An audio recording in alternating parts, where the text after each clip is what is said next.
আমি থানাতে একটা কোর্টে অভিযোগ করি। আমার দেশের বাড়ি কাপাসিয়া। উনি আমাকে বলে যে আমি একজন সাংবাদিক। আপনাকে কি করছে? আপনাকে কি করছে? উনি আমার বুকের স্তরে হাত দিচ্ছে। কবে? এটা 11 তারিখে। কোথায় বসে? এটা ওনার অফিসের ভিতরে। ওনার অফিসে আপনি আসছিলেন কেন? হ্যাঁ আসছি, উনি ডাক দিয়ে নিয়ে এসছে। আচ্ছা, বলছে তোমার মামলার কাগজপত্র। হ্যাঁ ভাই আমি হাটের রুগী, আমার বাবা মারা গেছে কাপাসিয়া। উনি একটা ফ্যামিলির বিষয়ে মামলা করি।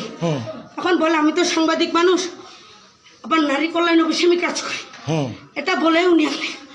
তা আমি ভাই গরিব মানুষ আমি আনছি।